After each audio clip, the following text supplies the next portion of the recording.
మోహన్ బాబు, మనోజ్ వివాదం తెలుగు రాష్ట్రాల్లో hot topic.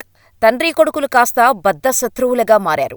భౌతిక దాడుల నుండి కేసులు పెట్టుకునే వరకు వెళ్లారు. గత 3 రోజులుగా హైదరాబాద్లోని జుల్పల్లి ఫామ్ హౌస్ వద్ద హైడ్రామా చోటు చేసుకుంటోంది. మోహన్ బాబు ఫ్యామిలీ గొడవలు రచ్చకెక్కిన నేపథ్యంలో అసలు ఎవరిది తప్పు అనే చర్చ మొదలైంది. 5 దశాబ్దాలకు పైగా సినీ ప్రస్థానం కలిగిన మోహన్ బాబుకు పరిశ్రమలో ఒక గౌరవం ఉంది. ఇండస్ట్రీ పెద్దలో ఒకరిగా చలామణి అయ్యారు. నిర్మాతగా పదుల సంఖ్యలో చిత్రాలు నిర్మించారు. పద్మశ్రీ అవార్డు గ్రహీత. రాజకీయాల్లో కూడా రాణించారు.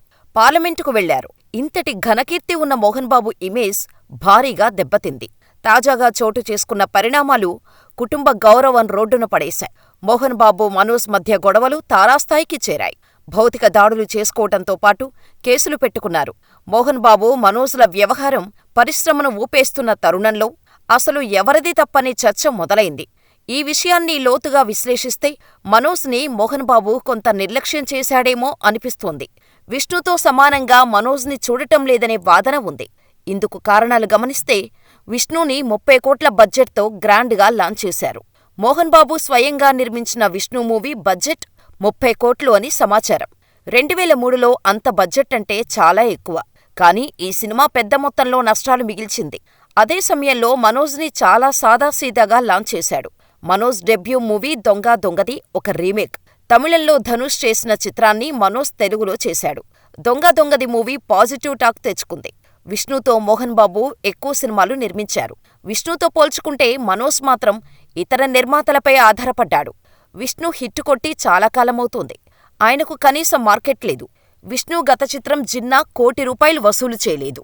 అలాంటి విష్ణుతో 100 కోట్లు పెట్టి కన్నప్ప అనే పాన్ ఇండియా మూవీ చేస్తున్నాడు.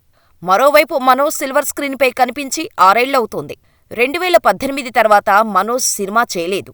గతంలో మనోజ్ అహం బ్రహ్మస్మి టైటిల్తో ఒక మూవీ ప్రకటించారు. మోహన్ బాబు మద్దతు ఇవ్వలేదు. ఆ ప్రాజెక్ట్ ఆగిపోయింది. కుటుంబ ఆదాయం మొత్తం విష్ణు కోసమే మోహన్ బాబు ఖర్చు చేస్తున్నారు. సినిమాలు ఆడకున్నా విష్ణుతో చేస్తూనే ఉన్నారు. ఇది కూడా మనోజ్ తిరుగుబాటుకు కారణం. ఇక మంచు కుటుంబానికి ప్రధాన ఆదాయ వనరుగా తిరుపతిలోని శ్రీ విద్యానికేతన్ ఎడ్యుకేషనల్ ఇన్స్టిట్యూట్స్ ఉన్నాయి. దానిపై పూర్తి ఆధిపత్యం విష్ణుకి ఇచ్చాడు. మనోజ్కి ఎలాంటి ప్రాతినిధ్యం లేదు. మూవీ ఆర్టిస్ట్స్ ఎన్నికల్లో విష్ణు గెలుపు కోసం అహర్నిశలు మోహన్ బాబు పనిచేశారు. చిన్న కొడుకు విషయంలో ఆయనకు అంత శ్రద్ధ లేదు. మంచు లక్ష్మి కూడా మోహన్ బాబుపై గుర్రుగా ఉంది. ఆమె ముంబైకి షిఫ్ట్ అయింది. మనోజ్ వర్గం ఈ కారణాలు చూపుతూ మోహన్ బాబుదే తప్పు అంటున్నారు. కుటుంబ అంతర్గత విషయాలు మనకు తెలియవు కాబట్టి ఎవరిది తప్పు, ఎవరిది ఒప్పు అనేది తేల్చలేం. ఇక ఇదిలా ఉంటే ఇండస్ట్రీలో నటుల మధ్య ఎన్ని విభేదాలు ఉన్నప్పటికీ ఏదైనా ప్రాబ్లం వచ్చినప్పుడు మాత్రం సీనియర్ నటులందరూ ఒకటవుతారని నిరూపించటంలో చిరంజీవి ఎప్పుడూ ముందు వరుసలో ఉంటారు. ఇక ఇండస్ట్రీలో ఎవరికి ఏ ప్రాబ్లం ఉన్నా కూడా తను ముందు నిలబడి దానిని సాల్వ్ చేయటానికి చాలా వరకు ప్రయత్నమైతే చేస్తూ ఉంటారు. అందువల్ల చిరంజీవిని చాలామంది ఇండస్ట్రీ పెద్దగా కూడా కొనియాడుతూ ఉంటారు. మరి మొత్తానికైతే ప్రస్తుతం చిరంజీవి మోహన్ బాబుని కలవటానికి సిద్ధమవుతున్నట్టుగా తెలుస్తోంది. గత కొద్ది రోజుల నుంచి కలెక్షన్ కింగ్ మోహన్ బాబు ఇంట్లో కొంతవరకు గొడవలైతే జరుగుతున్నాయి. ఇక ఏదో కారణం చేత వాళ్లు గొడవలను క్రియేట్ చేస్తూ వార్తల్లో నిలుస్తున్నారు. ఇక రీసెంటుగా మోహన్ బాబు మనోజ్ మీద దాడి చేయించాడు అంటూ కొన్ని వార్తలైతే బయటకు వచ్చాయి. ఇక దానికి తగ్గట్టుగానే మనోజ్ కూడా హాస్పిటల్లో జాయిన్ అయి 2 రోజుల పాటు చికిత్స చేయించుకున్నాడు. ఇదిలా ఉంటే మోహన్ బాబు నిన్న నైట్ ప్రముఖ మీడియా రిపోర్టర్ మీద దాడి చేశాడు. దాంతో ప్రతి ఒక్కరూ ఆయన మీద విమర్శలైతే చేస్తున్నారు. ఇక ఏది ఏమైనా కూడా ఆయన అస్వస్థతకు గురై గచ్చిబౌలిలోని కాంటినెంటల్ హాస్పిటల్లో జాయిన్ అయ్యాడు. ఇక తనని చూడటానికి ఈరోజు చిరంజీవి తరలి రానున్నట్టుగా తెలుస్తోంది.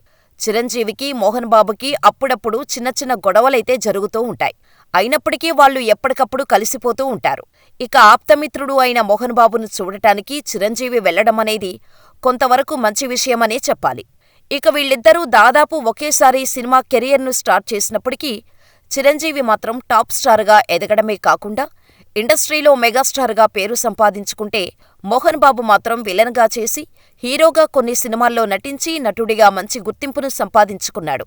ఏది ఏమైనా కూడా ఆయనలాంటి నటుడు తెలుగు సినిమా ఇండస్ట్రీలో మరొకరు ఉండరని చెప్పటంలో ఎంతమాత్రం అతిశయోక్తి లేదు. ఇక ఫ్యామిలీ ప్రాబ్లమ్స్తో కొంతవరకు విసిగిపోయిన ఆయనను చిరంజీవి కలిసి పరామర్శించి మోరల్ సపోర్టుగా నిలవాలనే ఉద్దేశంతో ముందుకు సాగుతున్నట్టుగా తెలుస్తోంది. ఇక ఎంతైనా మెగాస్టార్ చిరంజీవి అంటే ఇండస్ట్రీలో ఒక పెద్ద దిక్కుగా ఉన్నాడు. కాబట్టి తను ఎవరికి ఏ కష్టం వచ్చినా కూడా ఏదో ఒక రకంగా వారిని ఆదుకునే ప్రయత్నమైతే చేస్తున్నాడు. ఇక అందులో భాగంగానే మోహన్ బాబుని కూడా కలిసి సమస్యలను తెలుసుకొని వీలైనంత వరకు వాళ్ళ ప్రాబ్లమ్స్ను సాల్వ్ చేసే దిశగా చిరంజీవి ముందుకు అడుగులు వేస్తున్నట్టుగా తెలుస్తోంది. చూడాలి మరి చిరంజీవి చెప్పినట్టుగా మోహన్ బాబు ఫ్యామిలీ మెంబర్స్ వింటారా లేదా అనేది.